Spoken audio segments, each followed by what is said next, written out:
Boa noite para quem está vendo a gravação. A gente fez uma rápida aqui, discussão, a gente voltou aqui no Simulador 3, tirou algumas dúvidas, acho que foi bem interessante, fez alguns sorteios, falamos algumas coisas, tentamos mostrar algumas questões de prova, e basicamente foi isso.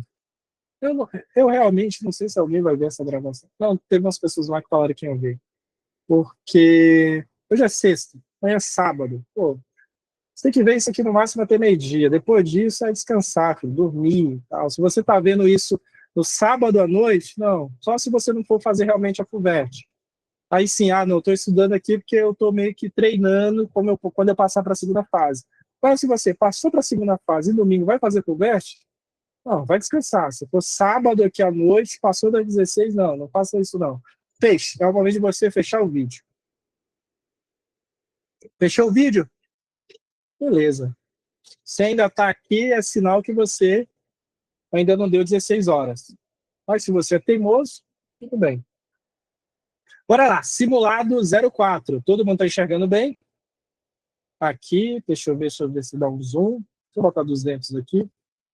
Para quem está no celular, no Samsung, joga assim. Beleza, acho que agora ficou melhor. Vou tirar isso aqui. Aí, ficou melhorzinho. Bora lá para essa primeira aqui. O estado da Bahia foi o que mais ganhou importância na produção da indústria e transformação brasileira entre o biênio 2007, 2008, 2017 e 2018. Além da Bahia, Pernambuco, Paraná, Rio Grande do Sul e Mato Grosso também se destacaram com maiores ganhos de participação na produção manufatureira nacional.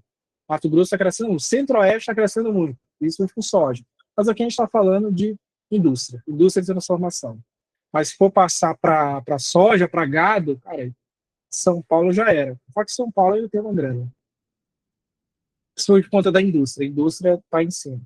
Considerando a indústria total, extrativo, transformação, construção, o Pará foi o estado que mais ganhou espaço na produção industrial nacional em razão do crescimento de sua indústria extrativista, sobretudo no setor de extração de minerais e metálicos.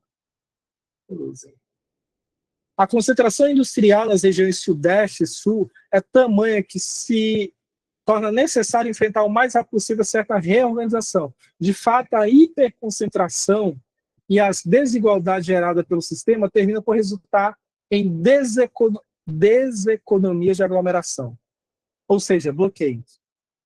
Parece que se assiste ao início de mudança, porque os inconvenientes da concentração começam a pesar mais que as vantagens. Então, ele já te dá uma dica. Bloqueios, inconvenientes da concentração, então você concentrar a produção em algum lugar, empresa só em algum lugar, parece que traz uma certa desvantagem de algum modo, ou algum inconveniente. Então, está te dando pista. O que é desconcentração industrial? E aí, você poderia responder de várias maneiras, mas a ideia principal que você tenha pensado é desconcentrar a indústria. A indústria está concentrada, você vai desconcentrar a indústria. É o processo de saída ou expansão dessas indústrias das áreas tradicionalmente saturadas, por exemplo, região metropolitana de São Paulo, eixo Rio-São Paulo, a galera indo para o Nordeste, nova direção, para o Centro-Oeste, fábrica da Havaianas mudando para um outro lugar, ou então indo para o interior mais, saindo desse centro aqui. Em busca de menores custos de incentivo fiscal.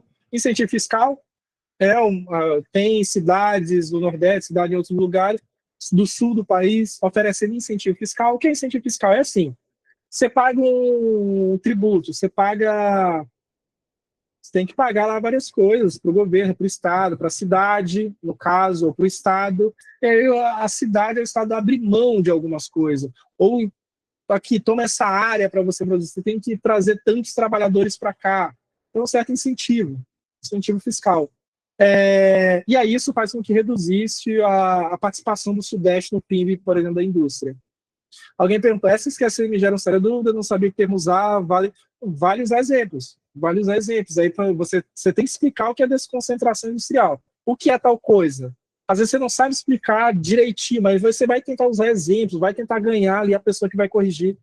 Isso realmente está explicando o que é, ele tá dizendo o que é, ele tá uma tentativa que é uma boa.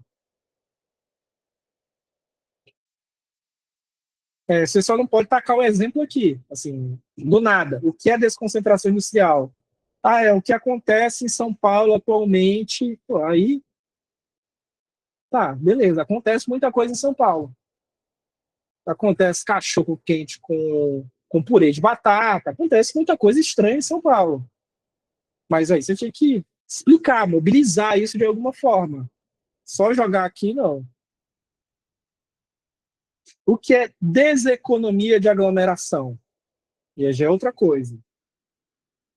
A deseconomia ocorre quando a concentração excessiva de empresas ou pessoas, não se concentra tudo aqui em São Paulo, nesse local, começa as vantagens que até então tinha, estar perto aqui das pessoas, a empresa pode mandar mais próximo aqui as coisas, começa a não ter tanta vantagem. Como assim? Tem outras empresas, isso é ruim. Trânsito, o custo logístico é ruim.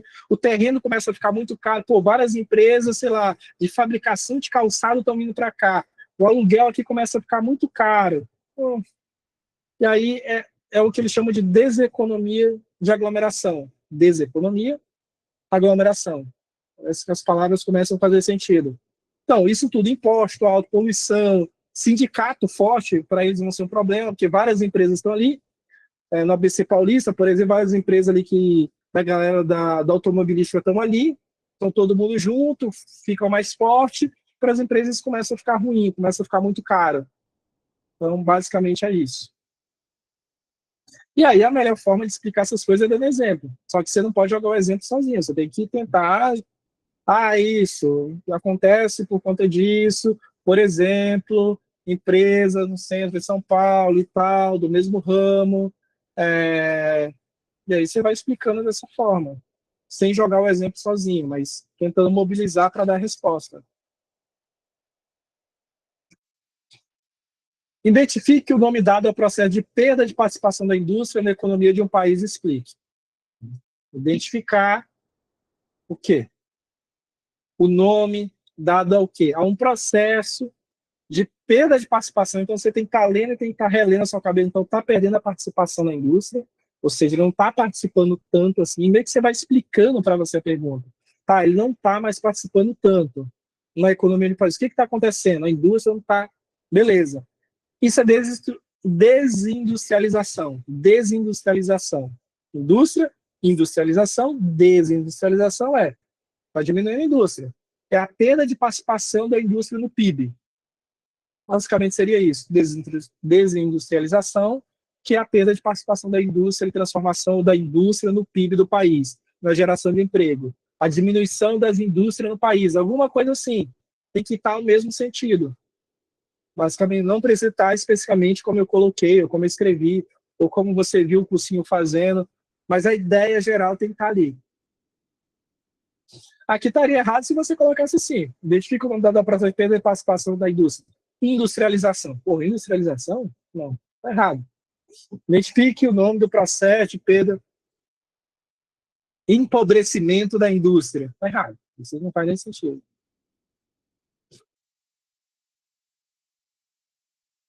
Bora para 11, alguma dúvida? Todo mundo ok? Todo mundo ok? Vai cair uma questão assim? Difícil, não sei. A ideia é que para a gente aprender com os erros na questão, às vezes não é um erro de acerto, é um erro de interpretação. Perdi aquela palavra, era econômica, eu botei social, era tradicional e eu coloquei um negócio super recente que está em alta lá. É um problema ambiental e eu coloquei um econômico. Essa era para fazer dois tipos e eu coloquei um. Era um social e um econômico e eu coloquei só um social ou dois sociais. É para estar ligado nisso, sabe? Sim, sim. Deixa eu até ver aqui. Eu achei que eu tinha mandado já no grupo. Deixa eu olhar aqui.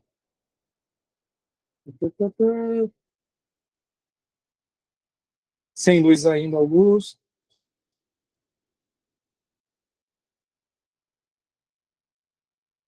Resposta do simulado. Tá junto com o primeiro. Aqui. Vou copiar a mensagem aqui e mandar de novo. Para quem por acaso está vendo o vídeo e não está em algum grupo dos cursinhos e tal, comenta, sei lá, eu mando esse link aí. alguém no futuro. Vamos ver.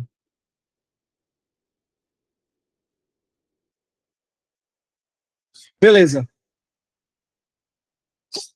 Periferia tem zonas com temperatura mais altas. Isso aqui, cara, você não pode não ler o título. Não pode não ler o que está aqui na imagem. Tem que ler tudo. Porque tem uma informação ali, às vezes, que vai te ajudar. Você não sabe muito. Então, não deixa, não é tipo. Eu sei que às vezes, quando está respondendo questão, a gente não lê tudo, vai direto para a resposta. Não, aqui não. Aqui você vai tentar se salvar em alguma coisa. O Titanic está afundando e você está tentando se agarrar ali, e a pessoa que você amava está tentando te jogar da taubinha que cabia umas 5 pessoas. Então você vai tentar se agarrar em alguma coisa. Periferia tem zonas com temperaturas mais altas na cidade de São Paulo. Então, as periferias têm temperaturas mais altas na cidade de São Paulo. Temperatura de superfície, aqui ele te mostra, te dá 2 exemplos. Isso aqui eu peguei do Jornal da USP. Então, aqui no C está mais ok, e aqui está mais complicado. Pô, aqui está mais ok. Pô, aqui é somado, filho. Começa a ficar somado, não tem muita gente aqui. Por isso que ele pega exemplos aqui que tem uma população mais ou menos próxima, que não faz sentido comparar um lugar onde, sei lá, tem 100 pessoas e um lugar onde tem 1 milhão de pessoas. Não faz sentido. Para realizar subprefeitura, você dá uma lida em tudo isso aqui. Aqui está mais alto, aqui está menor. Aqui ele te dá o 22, que é Pinheiros. Aqui o 27, que é São Miguel Paulista. Isso aqui você vai escrever na prova. Isso aqui é São Miguel, isso aqui é Pinheiros, isso aqui é tal, aqui está mais quente, aqui está mais frio. Você vai tirando coisas, tentando montar isso aqui. Para realizar um primeiro mapeamento da desigualdade socioespacial em São Paulo, Fernando Reis utilizou o Índice de Desenvolvimento Humano Municipal, IDHM. Com essa medida, foi mensurada a qualidade de vida das 32 subprefeituras do município a partir do critério de renda, educação e saúde. Também foi usado o Índice Paulista de Vulnerabilidade Social, que trabalha os dados de nível distrital. E aí, com isso, Jardim Paulista e a Vila Jacuí, localizados respectivamente na subprefeitura de Pinheiros e Miguel Paulista, foram escolhidos para comparação. Com o mapeamento da temperatura de superfície de cada um dos distritos, o pesquisador verificou-se que áreas com índice de temperatura de superfície alta coincide com a área de DH mais baixo. Então, IDH baixo, índice de desenvolvimento humano, qualidade de vida não tão boa, temperatura alta. IDH alto, temperatura baixa. Mesma cidade. Bom, qual o fenômeno climático urbano é representado pela diferença de temperatura mostrada no ar? Ilha de calor. Ilha de calor. Ah, professor, acha que não. É ilha de calor a resposta. Então seria essa. Aqui é daquelas perguntas que é fácil ou é não. É fácil ou difícil? Como assim? Assim, a pergunta vai ser fácil ou difícil, mas como assim é fácil ou difícil, Roger? É assim, é porque se você sabe, é ilha de calor, fácil. Se você não sabe o termo, não tem o que inventar. Ah, professor, quando eu estou fazendo lá e eu não lembro, cara, joga qualquer coisa, bota qualquer coisa. Ah, eu não lembro, calor alguma coisa, joga qualquer coisa. Você não vai deixar em branco. Você promete para mim que eu vou falar com você depois e você, deixei aquela em branco. Nem fala comigo. Você vai ver minha fotinha no WhatsApp sumindo. Assim. Se você chegar a falar para mim que deixou alguma coisa em branco. Porque eu não sei. Cara, lê o mapa. Tenta pegar alguma coisa no mapa. Qual o fenômeno climático urbano representa a diferença de temperatura? Sei lá, calor dos bairros, calor que joga alguma coisa. Você não deixa em branco. Às vezes uma coisa, não, isso aqui é meio ponto, já não zerou. Não, é porque aqui Palmeiras e lá é Corinthians. Joga alguma coisa, sei lá. Cite 2 fatores presentes, aí eu modifiquei para ficar 2 fatores presentes no ambiente urbano que intensificam esse fenômeno. Aí, podia ser muitas coisas. Eu mudei essa questão porque eu tinha digitado nela um negócio errado lá. 2 fatores. Você vai citar um? Não, você vai citar 2. Asfalto, concreto que absorve calor, ausência de áreas verdes, poluição atmosférica, adensamento urbano, muita coisa, muita coisa. Só não podia colocar, sei lá, ventiladores. Ventiladores, meu amigo? Deixar a geladeira aberta. Não. Aí tem várias respostas. é aquela que o cursinho vai botar tal e tal coisa, outro cursinho vai botar tal coisa, e todos vão estar certos. Só se fugir muito.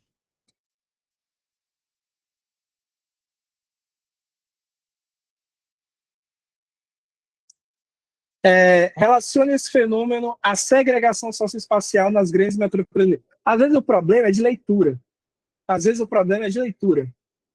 Assim, leu, não entendi. Então você vai ler devagar, relacione, tá? Então eu vou relacionar. Você vai fazer, eu vou relacionar esse fenômeno com o quê? Com a segregação espacial, com a separação do espaço e da sociedade nas grandes metrópoles. Então, o que é? E você vai falar, o mapa revela que as áreas com maiores temperatura coincidem com a de menor IDH. É quase o que estava escrito lá. Você meio que quase ia copiar.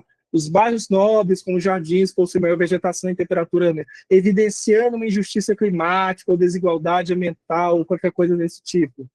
É esse fenômeno. Basicamente seria isso.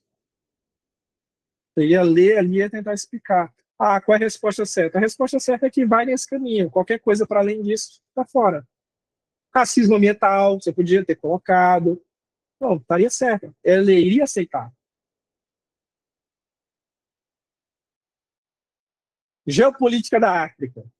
Essa daí, vamos lá.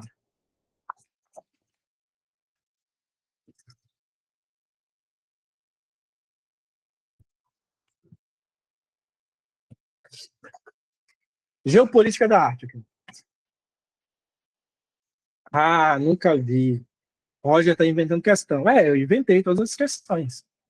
Eu estou inventando, claro que eu estou inventando as questões. Mas por quê? Por quê? Porque a África tem muita coisa. Eu ia colocar uma aí sobre o Uigur, ia colocar uma sobre o Paquistão, a questão da Caxemira.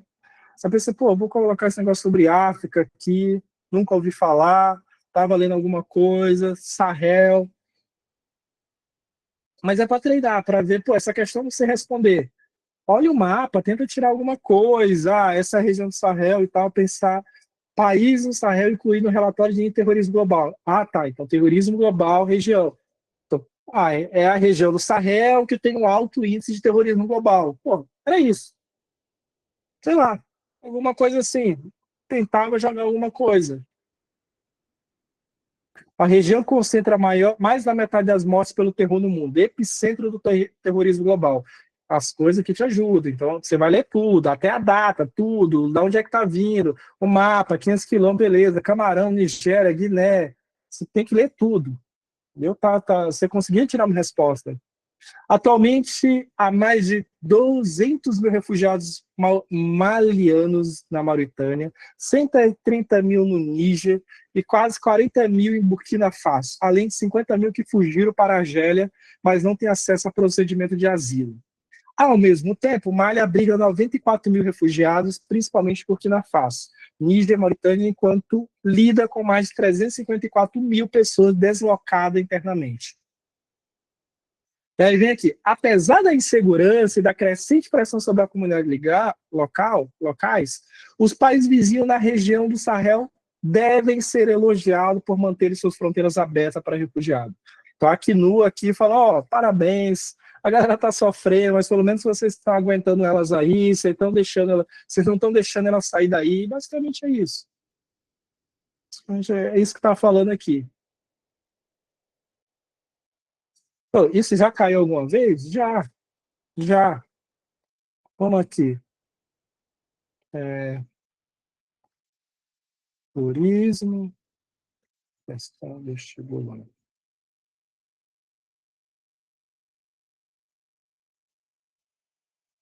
Vamos aqui. Questão de 2018, da PUC São Paulo. A palavra Sahel é de origem área sem fronteira, compreende uma faixa de 570 km de largura, com relação ao ambiente e sociedade. Opa, então, obrigado. Ok. Caracteriza essa região como? Está aqui.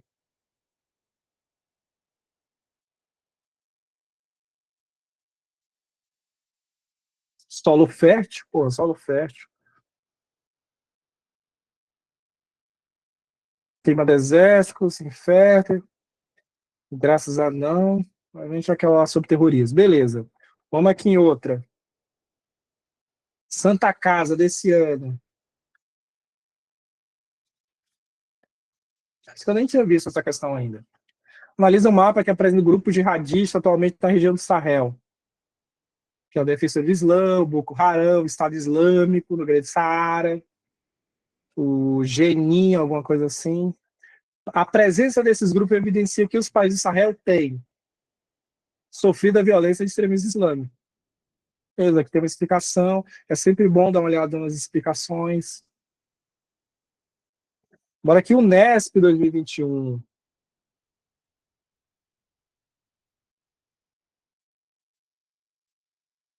Deixa eu ver, Sudeste, não, acho que essa aqui, Níger, ok. Sahel e o ouro. Aqui. Observando que o norte do continente africano vê claramente a predominância do deserto Saara. É possível definir duas áreas diferentes que conhecemos como o hemisfério norte africano e o Maghreb, terra do pôr do sol. Corresponde à porção norte do continente africano, envolvendo Saara e o norte do continente. Iniciando-se do sul do Saara, sua transição semiárido rumo ao centro da África, temos o Sahel, uma área conhecida pelo seu processo de desertificação, avançando pelo continente por um crescimento populacional. Aqui, localização, está aqui, Vale do Nilo, beleza. Ouro, sim, ouro, tá aqui. Essa alternativa, que era incorreta, né? A pergunta é incorreta, salvo engano, é isso?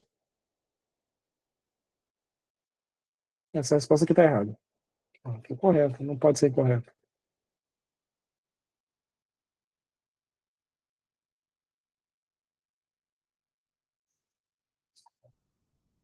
Pergunta correta. A alternativa está quase certa, mas o que ele explica ali está errado. O que ele explica ali está errado. Vamos olhar um outro aqui. Explicação ali está errada. Aqui no ângulo. Não, eu acho que não. Acho que ele leu errado aí. Agora sim.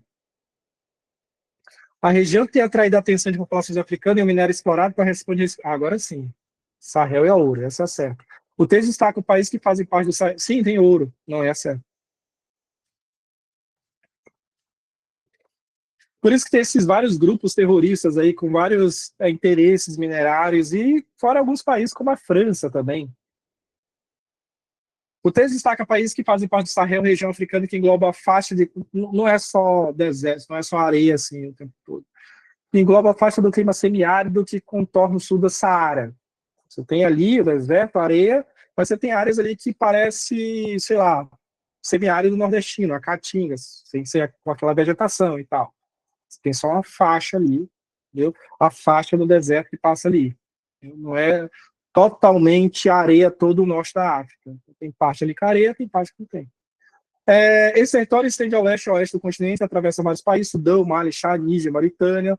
O texto também enfatiza que essa região sofreu impactos sociais e econômicos gerado pela corrida em busca por recurso mineral, favorecendo a nova geração de detectores de metais baratos, blá, blá, blá. E essa região, Maghreb, Sahel, ouro. Eu vou pegar até uma notícia acho, da BBC, recentemente teve algo sobre. Tem a galera aqui. Ó, aqui, dá para ver como é.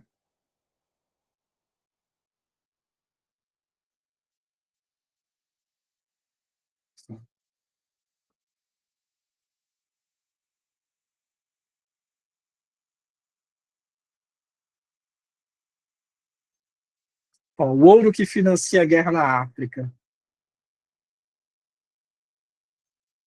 Interesse, né? Os militares tomando poder,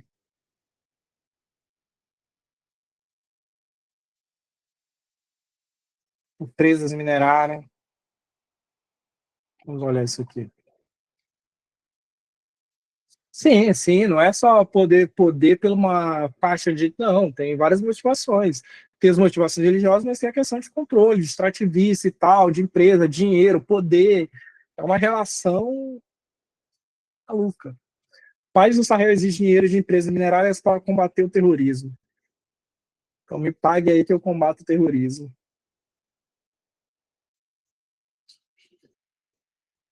Não quer só a religião. Porque mesmo que a religião tem a questão do poder, entendeu? Manter o poder, controlar as empresas. Por exemplo, coisa que pouca gente sabe. Falando aí, às vezes acho que É, Afeganistão, tráfico de drogas.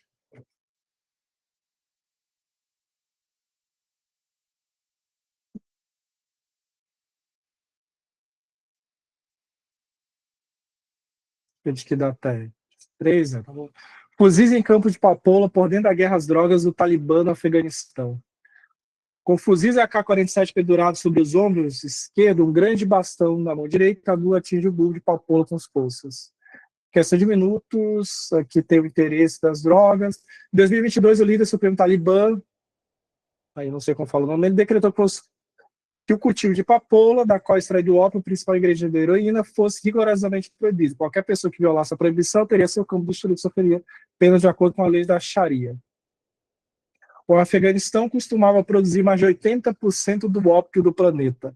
E a heroína produzida com ópio afegão representava 95% do mercado europeu.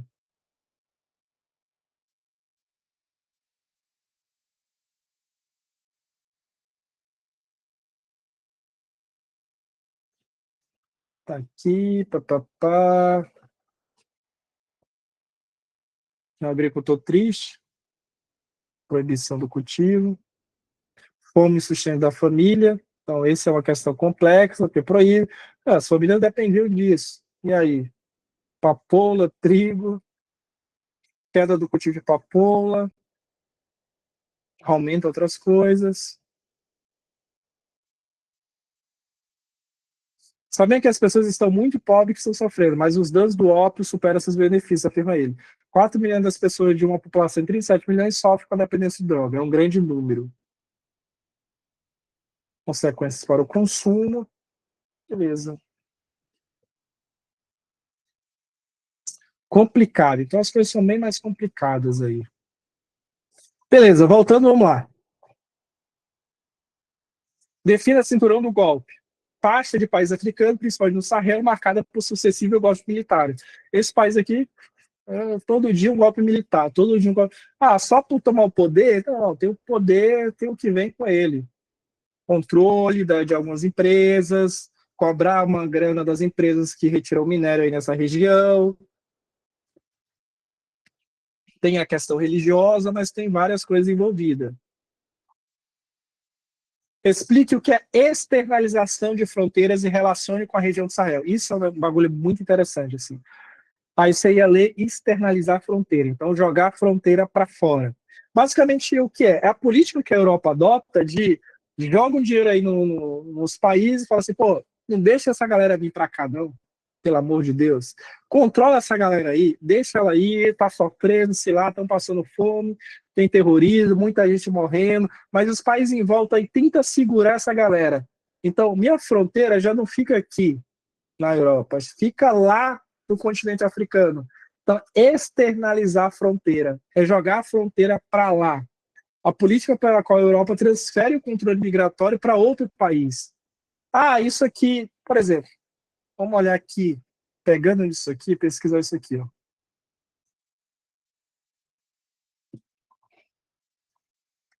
Estados Unidos.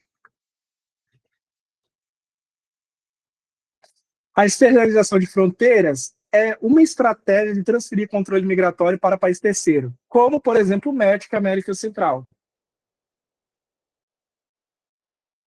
Então, e aqui tem alguns exemplos dos Estados Unidos, às vezes jogando dinheiro, tentando incentivar os países como o México, outros países, para controlar a fronteira dele. No caso, o México ele já é fronteira, mas países, por exemplo, da América Central.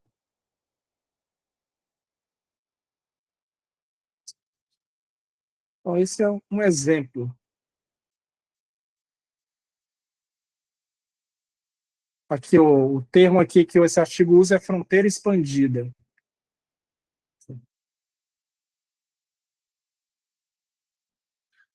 Trata-se de uma fronteira expandida que tem início ao longo da fronteira meridional e segue um grande grupo de migratórios aqui. O país Guatemala, Honduras, El Salvador. Ó, mantém essa galera aí. Isso é externalização da fronteira. Tinha um errinho aqui, eu corrigi. Eu não sei se vocês percebem, apesar do mapa não mostrava.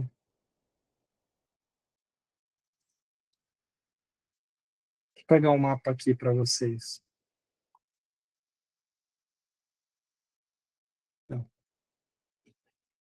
Isso aqui.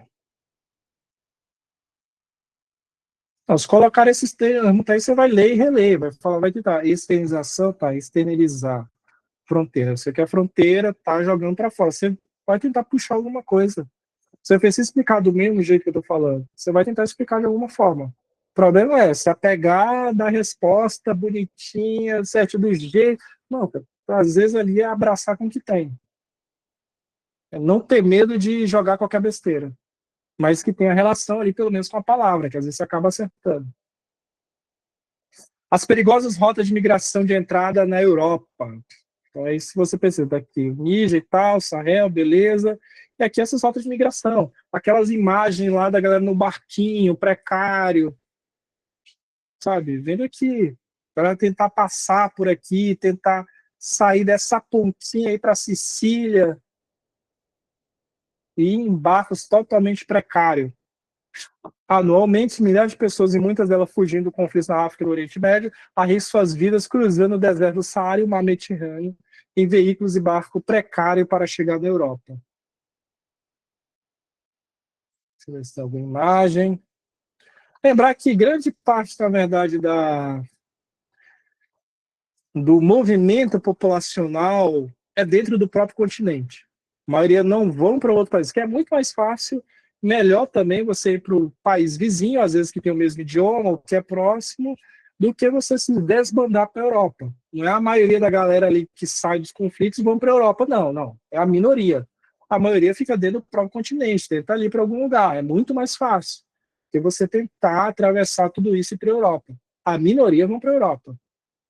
Fica com esse dado em mente. Beleza? Vou voltar aqui para a resposta. Tranquilo. Cite. Opa, colei demais? Colei demais. Deu um pulo alto aqui. Explique que já foi. Cite um exemplo de mudança recente na orientação geopolítica desse país em destaque no mapa e explique como essa mudança se relaciona com a disputa de influência na região. Essa é super difícil. Eu, na hora, teria dificuldade. Eu ia pensar alguma coisa com colonização e tal, sei lá. Mas é isso. Países do Sahel eles se aproximaram da Rússia, beleza? Se aproximaram da Rússia. O Grupo Wagner, todo mundo sabe o que é o Grupo Wagner? Todo mundo o que com isso? Grupo Wagner? Ah, não, é um grupo de pagode? Não, não é um grupo de pagode, apesar de parecer. Grupo Wagner. É uma milícia. Grupo Wagner é uma milícia paramilitar russa que trabalha em vários locais. Ganha um dinheirinho, um cascalhozinho, atuando no terrorismo, atuando para o governo, atuando para países que contratam, para militares, para grupos extremistas. É o jeitinho deles de ganhar o dinheiro deles. É o líder, sim. O líder, sim. Estava ajudando ali na guerra da Ucrânia, foi querer bater boca com o Putin, e o Putin falou: tá bom, beleza. Ele foi pegar um avião e, por acaso, teve um acidente no avião. O avião dele acabou caindo, assim. Acontece, mas Rússia é um lugar que avião cai muito fácil, que as pessoas caem de janela, tem vários problemas lá. Deixa eu ver se eu acho um mapa aqui de atuação. Atuação no mundo. Não, não tem interesse, não tem interesse, não quero mover agora.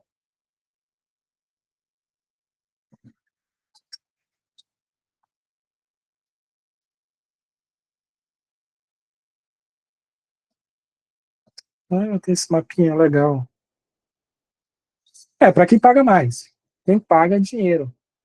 Quem dá cascalhinho para eles. 2023, está desatualizado o mapa, mas dá para ter uma ideia. Cronologia da região Rússia, beleza. Aqui foi o cara que morre.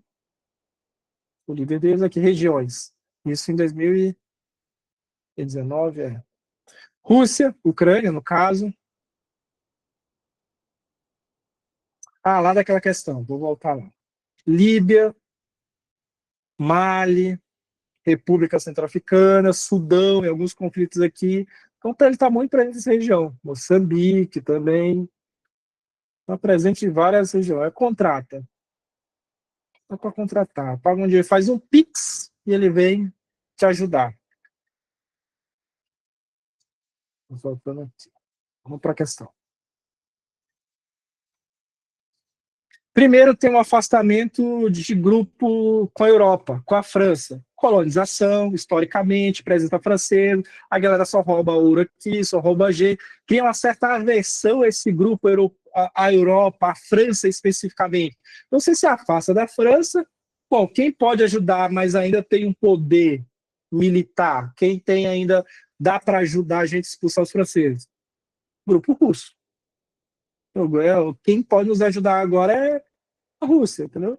Você pega alguém que tem algum certo conflito. Então, por isso que eu saio aqui da França, mando a França embora, expulso as bandas francesas e o apoio militar eu só consigo apoio militar. Quem tem poder é um grupo russo, porque aí eu não ia conseguir com outras pessoas.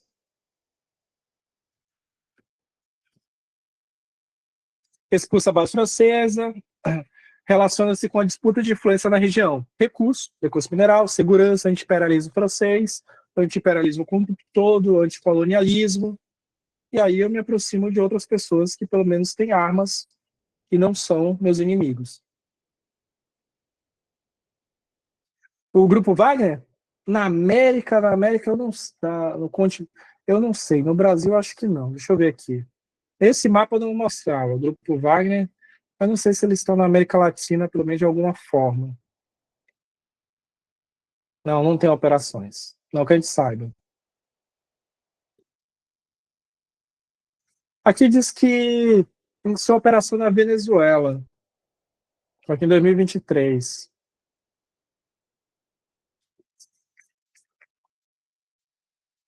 Só que não dá para ter certeza, né? Porque ele não é isso, não é público, eles não colocam no Twitter. Acho que não, não sei. Deutsche Welle é uma boa informação, mas não sei, acho que não.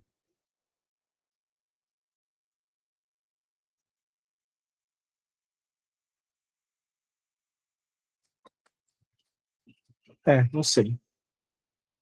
Realmente acho que não. Pá, pá, pá, pá.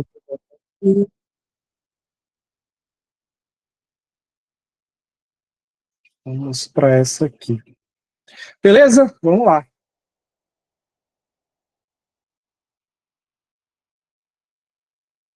Bom, se cair, vai quebrar as pernas de muita gente isso aqui, mas pelo menos vocês vão saber responder alguma coisinha. Eu vou sorrir lá na hora.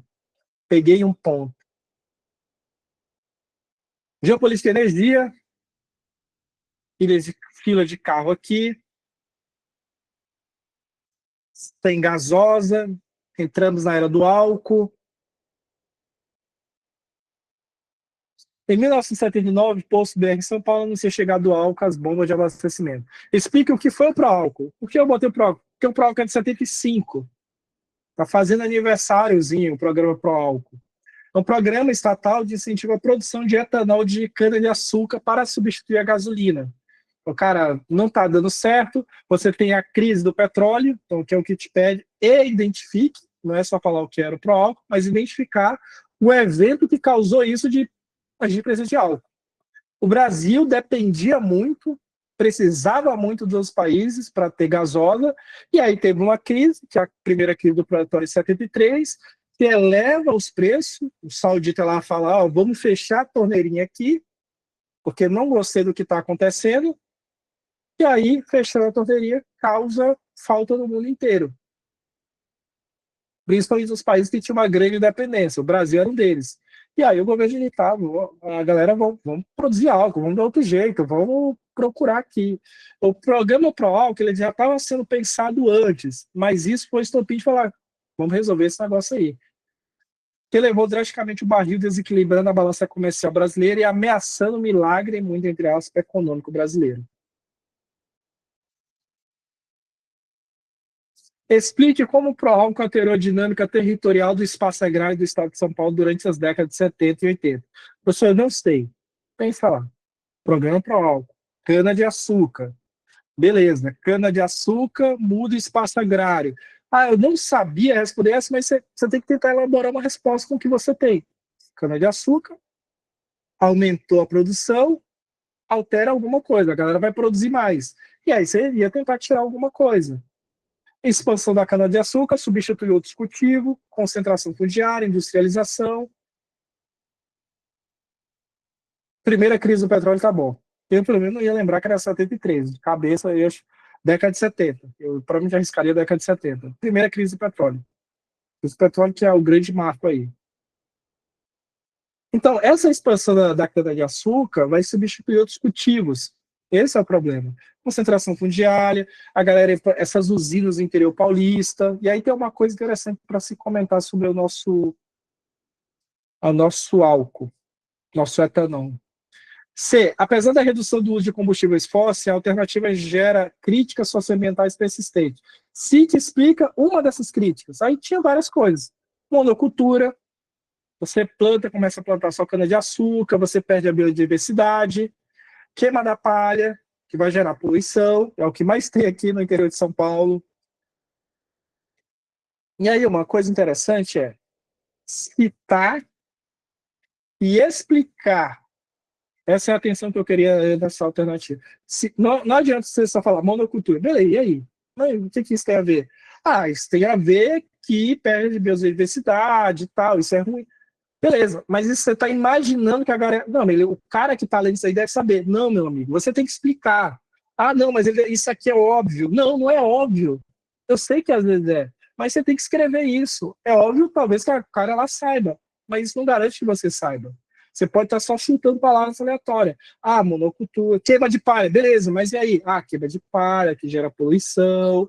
Explicar, porque você aumenta a quantidade das plantações de açúcar, de cana-de-açúcar, do interior de São Paulo, grandes usinas, você tem um processo de queima de palha, que gera poluição, então você tem que dar uma explicadinha. Trabalho precário, análogo ao escravo, uso intensivo da água, agrotóxico, tem várias coisas que você poderia colocar para explicar. E aí, o que é interessante aqui?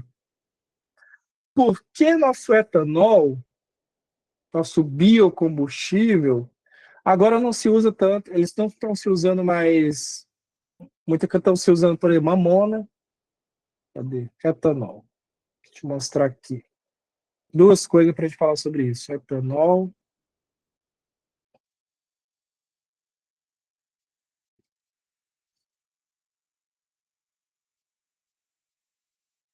biodiesel. Cadê Embrapa? Embrapa, estou olhando aqui.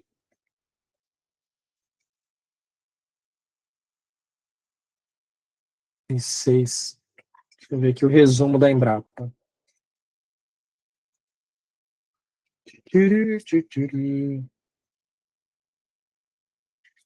Tendo em vista o crescente poluição ambiental, visando gás CO2 e o metano, além de outros, beleza, vegetais.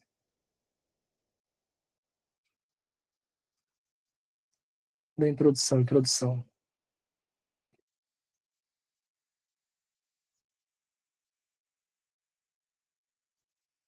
As crises anteriores de energia ocorreram por problemas econômicos que está por chegar principalmente pela sobrevivência da humanidade. Beleza.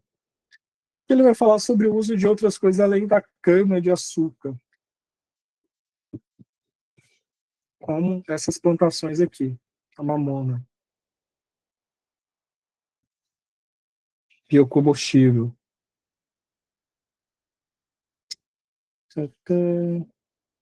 Nordeste, deixa eu ver se eu acho aqui umas plantações para você. Esse é um grande problema também, que a galera está deixando de plantar algumas coisas.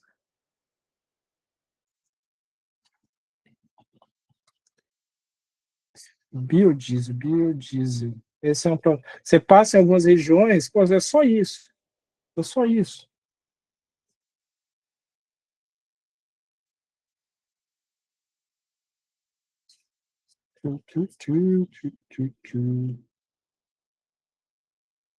Com a demanda garantida, a produção de mamona é oportunidade para produtores no Mato Grosso do Sul. Também destinado à produção de óleo, mas precisa importar matéria-prima, fornecimento somente de 40 toneladas. Isso é ruim, é a mesma coisa da cana, sabe? Só que aí, o que eu queria mostrar para vocês é a vantagem que a gente tem. Qual é a vantagem? A vantagem é o seguinte: biodiesel, o nosso bom, legal, biodiesel, ou, por exemplo, o álcool, né?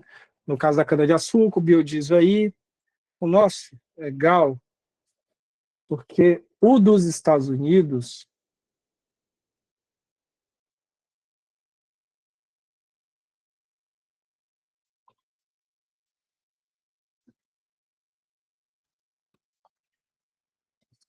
é feito muito com milho. Nos Estados Unidos, o milho é a principal matéria-prima na produção de etanol, com quase todo o biocombustível do país vindo dele, sendo o mercado enorme de 60 milhões de litros. Só que na competição com a gente, ele sai perdendo, porque, pô, milho para fazer isso é ruim para eles. É meio. Não pega bem, não pega bem. A gente já não usa milho, então a gente tem essa vantagem aí. Não dá para usar assim, uma comida, entre aspas, para biocombustível. Não. Então, nosso, a competição é melhor. Beleza, vamos lá. H10, já quase indo aqui para o final. Quase indo para o final. Deixa eu beber uma aguinha aqui. Ai. Vamos lá. História de Portugal, Brasil, cultura popular e messianismo. Aí eu peguei aqui do famoso jornal Saruê da Verdade da USP. E aí vem o jornal. Chapo, diretor central do estudante BCA da USP, declara apoio ao retorno de Sebastião I de Portugal. A USP precisa de uma revolução. Dom Sebastião tem que voltar, é o desejo do movimento que, ao caçar Alquímio do restaurante... Cara, isso aqui vocês provavelmente não vão entender. Mas eu vou deixar destacado aqui isso aqui, que aí vocês vão entender no futuro. No futuro vai fazer sentido. Percebeu que toda a procura de novos calouros para o movimento estudantil é vã se nós não resolvermos os problemas dos estudantes trabalhadores da Universidade de São Paulo. Naturalmente, nos veio à mente a defesa do retorno de Dom Sebastião para nos ajudar, já que o retorno de Marx é impossível por questões de direitos autorais com a editora Boitempo, declarou o membro da chapa História do Futuro. Beleza, é isso basicamente. Explique o que foi o sebastianismo no contexto da história portuguesa. Então não é aqui, primeiro você explica lá o que foi esse sebastianismo. O sebastianismo origina-se do desaparecimento do rei Dom Sebastião e qual batalha? Na Batalha de Alcaça-Quibe. Então, por isso que aqui o texto estava assim, ao caçar o quibe no restaurante. Em 1578, gerando a esperança mítica de que ele retornaria para salvar Portugal do domínio espanhol e restaurar a glória do Império. Então, teve essa guerra, teve essa batalha, que a gente vai lembrar o nome, e o rei Dom Sebastião desapareceu, nunca voltaram, ele nunca voltou, e a galera, não, ele não voltou, ele vai voltar uma hora. Ah, ele volta amanhã. Não, o rei não deve ter morrido. Pô, você não viu ele voltando? Não. Tudo bem falar guerra e batalha, gente. Tudo bem falar. Você não pode botar, tipo, a primeira batalha mundial, a segunda batalha mundial. Tipo, estranho. Então, mas de resto aí, batalha, guerra, genericamente, ok. Não precisava citar a batalha e o nome dela. Mas eu acho que seria interessante você falar que o rei desapareceu nessa batalha, beleza. Mas lembrar o nome, a data, não, você ia colocar alguma coisa assim. E aí gerou esperança que ele ia voltar. Quem veio por último da batalha falou, e cadê o rei? E o cara acho que talvez ficou com medo de falar, não, ele morreu e tal, ou sei lá. Não, vai voltar, vai voltar. Indique quais aspectos desse fenômeno são retomados ou parodiados ou ressignificados no documento. Aí está mais uma questão de interpretação. Eu olhar lá e falar, parodia o retorno do Salvador, aplicada à USP, essa ideia de que vem o Salvador e tal, vai nos salvar, Dom Sebastião como um líder redentor de uma crise universitária. Então, como foi ressignificado isso? Essa espera. O que tem aí, basicamente, é uma esperança messiânica que é transformada em humor político. Uma esperança que vem um líder redentor que vai salvar. Isso que acabou acontecendo. Sempre esperava, nas grandes crises, Dom Sebastião retornaria. Só que aí passou 200 anos. Peraí, meu amigo, 200 anos? Você acha que ele vai voltar? Complicado. Explique como o sebastianismo se difundiu no Brasil durante o período colonial, aí já pula um pouco, e como foi reinterpretado por movimentos populares, especialmente no Nordeste do século XIX. Cite um exemplo. Cite um exemplo. No Brasil, o mito foi resignificado por movimentos messiânicos populares, como o de Canudo, Apenas Conselheiro, e da Guerra do Contestado. São os dois exemplos que você poderia dar, um ou outro. Essa ideia do retorno do rei, que representava a esperança de uma ordem divina e justa, contra a miséria, a opressão da república. E aí você podia citar Canudos, Guerra do Contestado, mas essa ideia desse messiânico, alguém, o retorno do rei, que vai salvar a gente, essa opressão da república oligarca, contra essa miséria, sempre essa esperança, essas ideias messiânicas desse Salvador. Beleza? Beleza. H11, deixa eu ver aqui, chat, beleza, beleza. H11, Brasil, JK e Brasília. O livro, deixa eu ver se eu estou aqui, não. Brasil, uma biografia da Lilia Schwartz, tem a capa que é parecida com isso aí. E tem um trecho, peraí, pausa aí. Eu vou pegar aqui para vocês.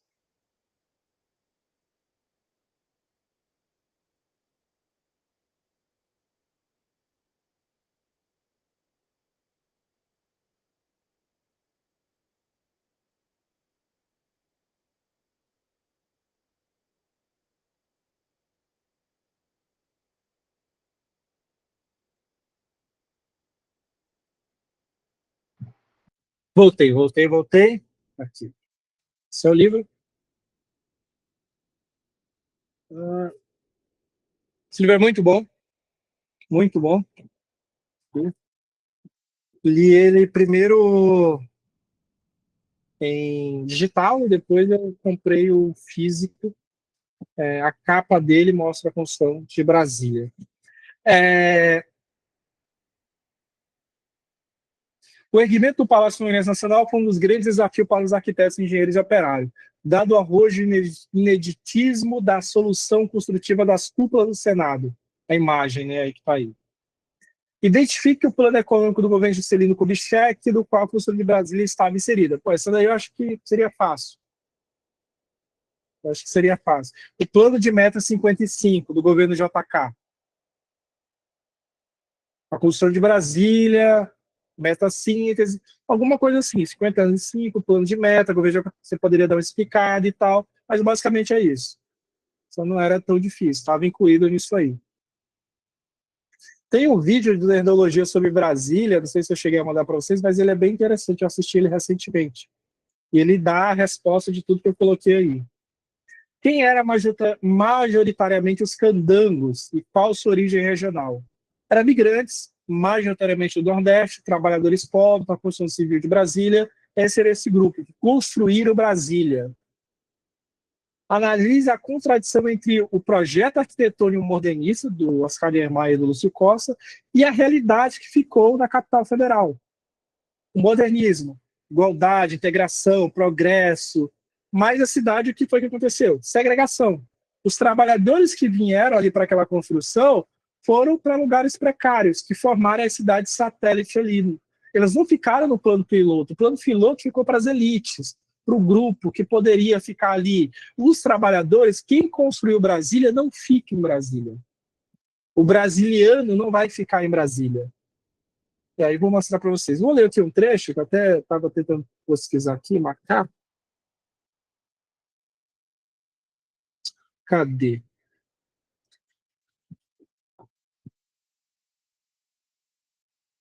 Aqui. Vou ler o que está aqui no livro da Lília. A nova capital não tem ruas, nem praça, nem calçada, nem pedestre. Lá, diziam os primeiros moradores, o corpo humano se divide em 3 partes, cabeça, tronco e rodas. Sua construção também carrega as ambivalências do plano de meta. Nunca se soube ao certo quanto custou Brasília. Tampouco se sabe quantos operários morreram nas pressas de construção. Se é verdade que seus cadáveres foram enterrados com máquinas escavadoras junto à própria edificação. Se de fato existiu a prática de castigos corporais contra os trabalhadores. E se realmente eles protestaram por melhores condições de vida e de trabalho. Sabe-se apenas que milhares de operários vindos, sobretudo do Nordeste, de Goiás, do Norte de Minas, os candangos, só moraram em Brasília quando aquilo era canteiro de obra. Concluída a capital e instalado o governo, tiveram poucas opções. Ou foram devolvidos aos seus estados natais, ou foram viver segregados em acampamentos semelhantes a favelas na periferia. Esses acampamentos deram origem às cidades satélites, como a conhecemos hoje, as quais só fizeram crescer, nos 10 primeiros anos que se seguir a fundação, cerca de 100 mil migrantes se tornaram favelados na nova capital. Então, a capital surge com essa ambivalência, assim. E esse projeto modernista tem também essa ambivalência. O nome do livro é Brasil, uma biografia, da Lia Schwartz, da Heloísa Starling. Você acha o PDF dele, você acha para botar no Kindle, ou você procura o livro, acho que, sei lá, acho que não sei quanto é, 100, alguma coisa assim, não é tão barato. Às vezes você vai achar na Amazon em promoção. Ou então espera a festa do livro, novamente na USP, que você consegue encontrar ele por metade do preço. Eu pego o PDF e tal, o EPUB e vai lendo. Eu fiz assim, eu li primeiro o PDF, depois, quando eu tinha dinheiro, aí eu comprei o livro. Não, não precisava. Precisando é uma palavra-chave aí, mas você precisava usar a palavra. Mas pessoas vindo do Nordeste, eu já estava explicando. Nem sempre você precisa usar o termo técnico, só se ele te explicar. É complicado, nem sempre vai ser usado certo termo também, tá? Se for numa prova de história, principalmente. Nem sempre vai estar certo esses dois termos. Essa diferença aí não vai estar clara entre imigrante, emigrante, imigrante. Você vai ter que ler a questão e entender. Eu já vi várias vezes sendo usado de forma que talvez não seja o tecnicamente, geograficamente correto.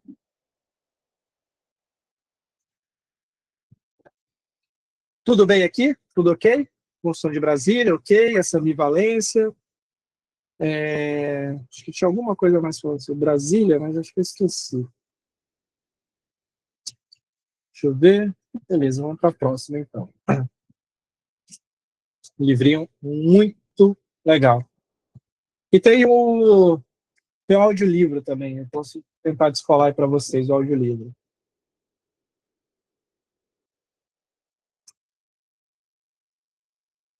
Bora para esse. Está finalizando? Acho que tem mais uma. Não? Essa última aqui. Guerra Fria, Guerra Fria, Guerra Fria.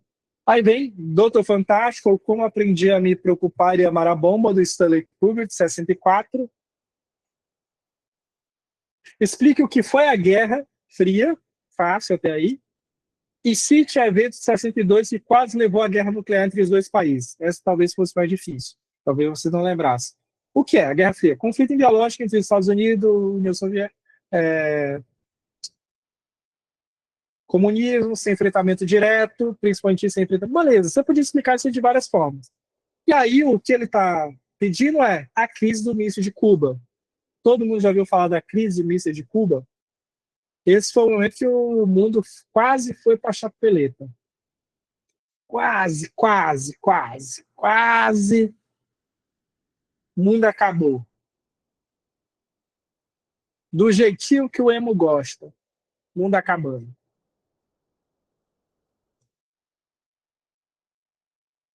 Tá aqui.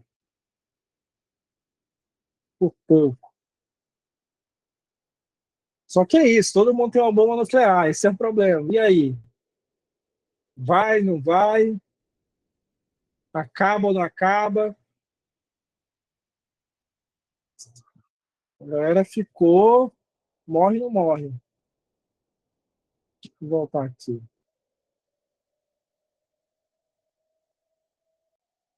O mundo quase que foi dessa. E aí, eu lembrei de uma coisa aqui. Lembrei de uma coisa aqui que é relógio.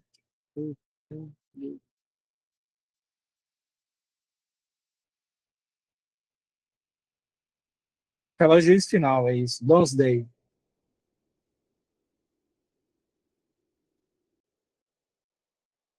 Eles não deu tempo. Não deu tempo, relógio de movimento. Saiu recentemente com notícia. Aqui.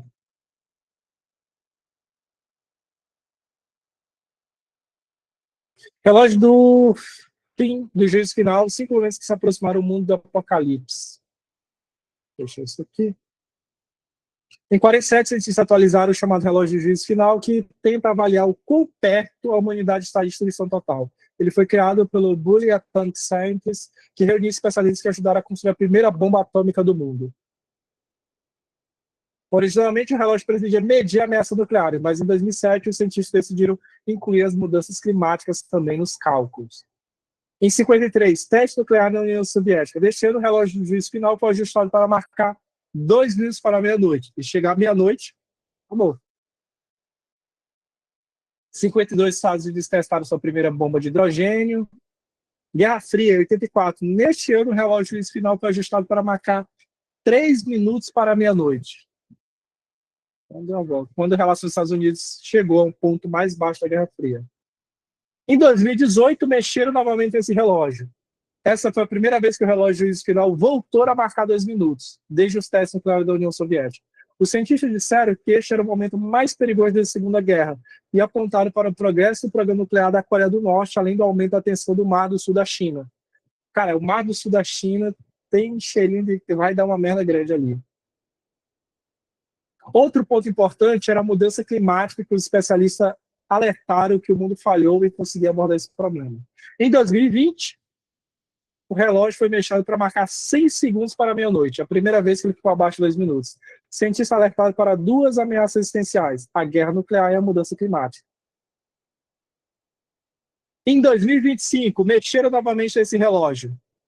Líderes de sociedades falharam na mudança do curso, o momento mais próximo da meia-noite já registrado até agora. Então, a gente está mais próximo da meia-noite do juízo final desde todos os tempos, desde a Guerra Fria.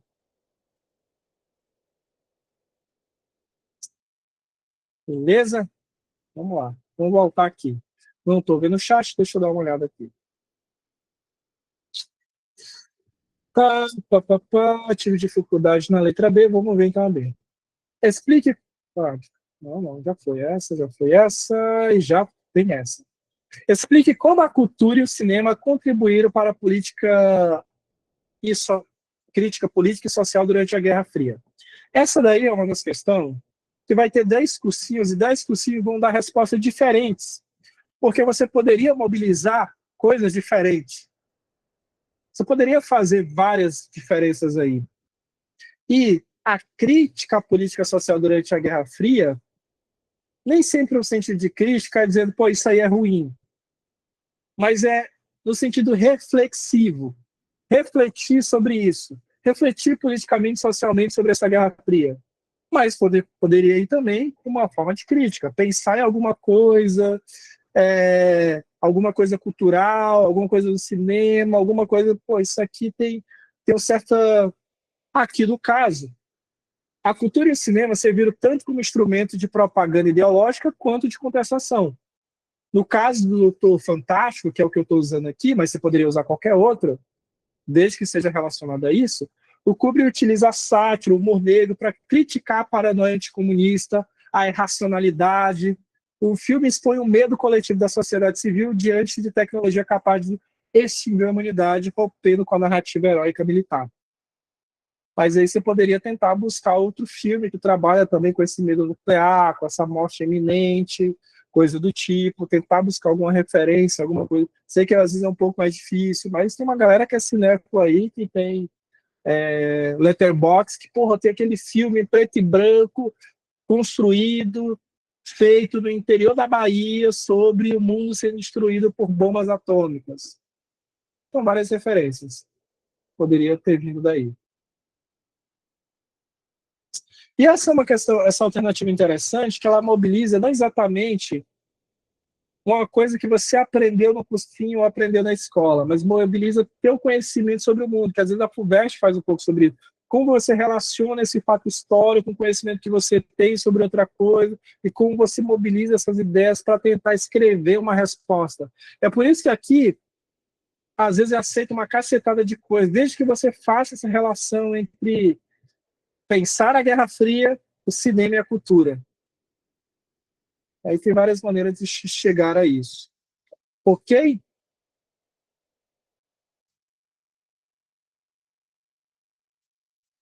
Deixa eu ver, papai. Eu só lembrei de elementos culturais a favor. Pô, eu poderia colocar, é o que você sabia ali. Mas mesmo ali, talvez você encontre um elemento ali meio problemático da Guerra Fria.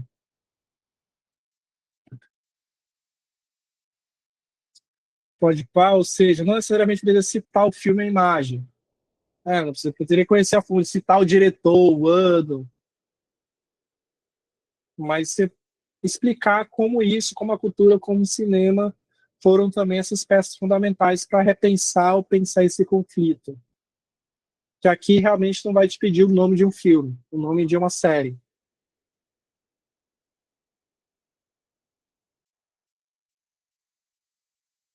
Explique o conceito de destruição mútua assegurada, NED.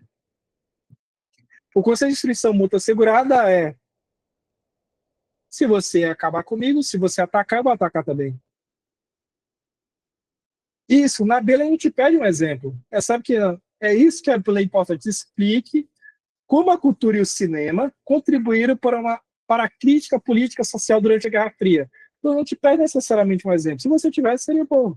Às vezes você vai só explicar: a cultura e o cinema serviram como instrumento, tanto de propaganda, mas também de contestação, repensando. Então, você poderia ir aí, porque realmente a alternativa não te pede. Cite um exemplo.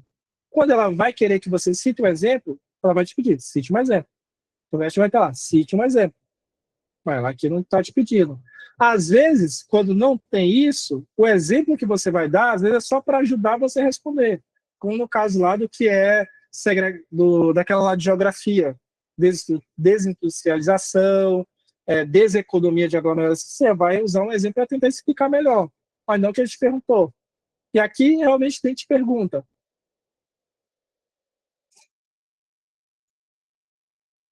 Se você tiver, se você não tem um exemplo, vai. Você só não pode deixar em branco. É que é basicamente, se você me atacar, eu vou te atacar. O resultado seria aniquilação total. Paradoxalmente, essa certeza de destruição total funcionou como um fator de dissuasão. Dissuasão. Por quê? Porque, pô, se eu atacar ele, ele vai me destruir também, vai acabar o mundo.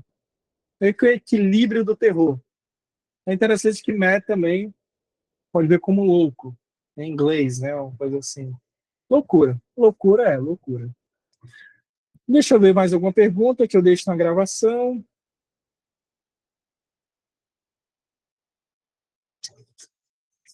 Beleza, deixa eu então parar a gravação.